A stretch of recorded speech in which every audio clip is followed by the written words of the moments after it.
دل ٹھکانا میرے حضور کا ہے، یہ جلوہ خانہ میرے حضور کا ہے، یہ جلوہ خانہ۔ نعمتیں سب وہی کھلاتے ہیں، نعمتیں سب وہی کھلاتے ہیں، دانا دانا میرے حضور کا ہے، دانا دانا۔ ایک پل میں ہزاروں عالم میں آنا جانا میرے حضور کا ہے، آنا جانا میرے حضور کا ہے۔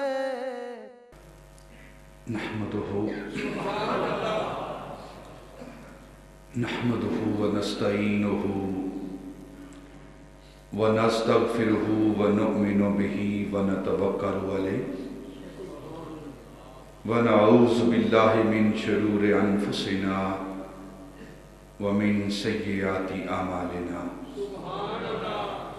من يهده الله فلا مضل له ومن يضلله فلا هادي له ونشهد أن لا إله إلا الله وحده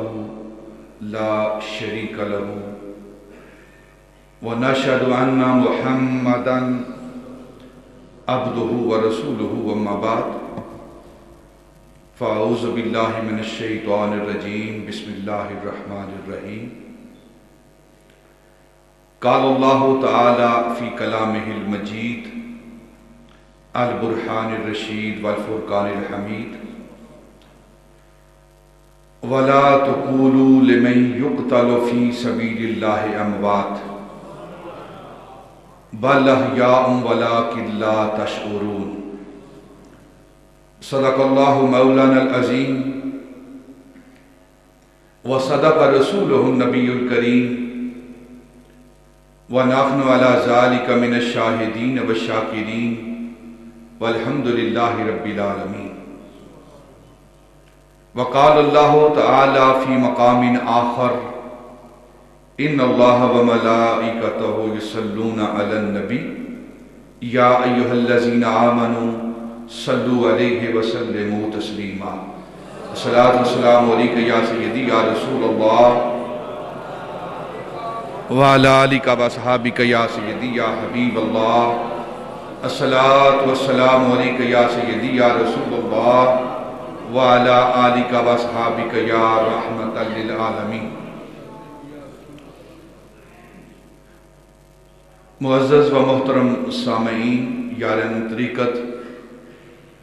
ارباب اہل سنت، ادب خردگانی نگاہ محبت، اسلام کے اندر کچھ ایسی اصطلاحات، کچھ ایسے الفاظ موجود ہیں جو انتہائی مقدس، انتہائی پاکیزہ، ذہن و قلب کو معطر و پاکیزہ کرتی ہیں۔ یہ اصطلاحات جو ہی یہ الفاظ انسان کی زبان پر آتے ہیں، یہ اصطلاحات بندہ مومن کی زبان پر آتے ہیں تو ایک نور کا حالہ سا چھا جاتا ہے۔ وہ اصطلاحات کیا ہیں؟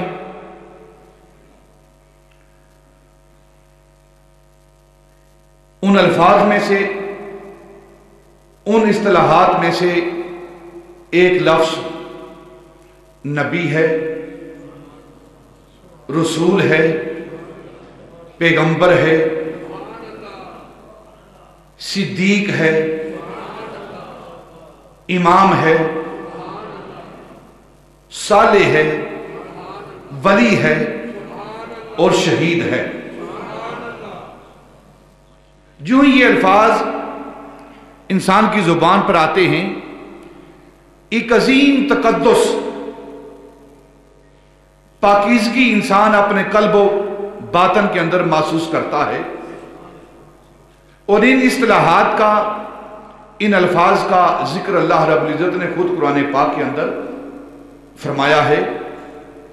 انعم اللہ علیہم من النبیین والصدیقین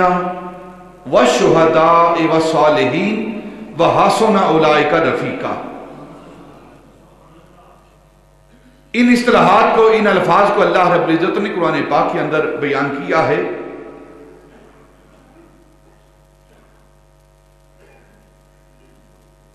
شہید کسے کہتے ہیں؟ اور شہید کا لفظ جب آتا ہے تو ایک عجیب منظر انسانوں کی آنکھوں کے سامنے آتا ہے۔ شہید کی مثال کیسی ہے؟ شہید کی مثال ایک شمع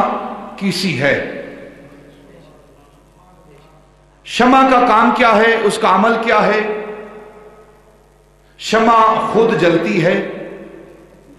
لیکن رات کو روشنی میں بدل دیتی ہے، اندھیرے کو روشنی میں شمع خود جل کر بدل دیتی ہے، اور وہ شمع اندھیروں کو مٹا کر نور اور روشنی مہیا کرتی ہے۔ گویا وہ اپنے وجود کو تو ختم کر دیتی ہے، اپنی ہستی، اپنی ذات کو تو ختم کر دیتی ہے، لیکن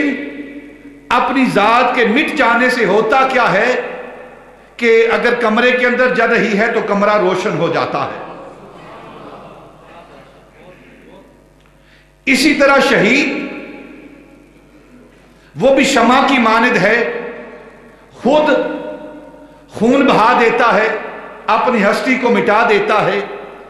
اپنی ذات کو ختم کر دیتا ہے، اپنا خون بہا دیتا ہے، لیکن خون بہا کر اپنی ذات کو ختم کر کے اپنی ہستی کو مٹا کر وہ کائنات کو زندہ کر دیتا ہے، کائنات کو زندہ کر دیتا ہے۔ شہید کا جو لہو ہے وہ خون کی زکات ہے، شہید کا جو لہو ہے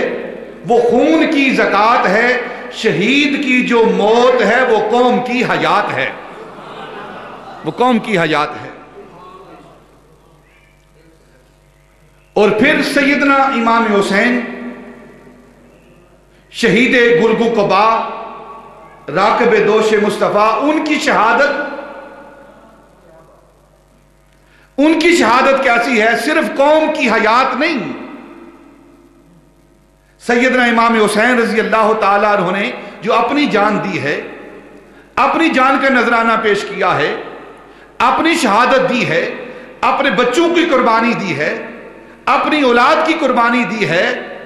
ان کی شہادت کا ثمر کیا نکلا ہے، نتیجہ کیا نکلا ہے؟ صرف قوم کو حیات نہیں ملی، بلکہ سیدنا امام حسین اہل بیت اطہار کے جوانوں کی شہادت سے اسلام کو حیات ملی ہے، اسلام کو حیات ملی ہے، دین نبی کو حیات ملی ہے، اللہ رب العزت کے قرآن کو حیات ملی ہے۔ قتل حسین اصل میں مرگ یزید ہے، قتل حسین اصل میں مرگ یزید ہے، اسلام زندہ ہوتا ہے ہر کربلا کے بعد۔ گویا سیدنا امام حسین رضی اللہ تعالیٰ عنہ نے اپنی جان دے کر، اپنی شہادت دے کر، اپنی جان کا نذرانہ دے کر اہل بیت اطہار کے نوجوانوں کو قربان کر کے اسلام کو زندہ کر دیا ہے۔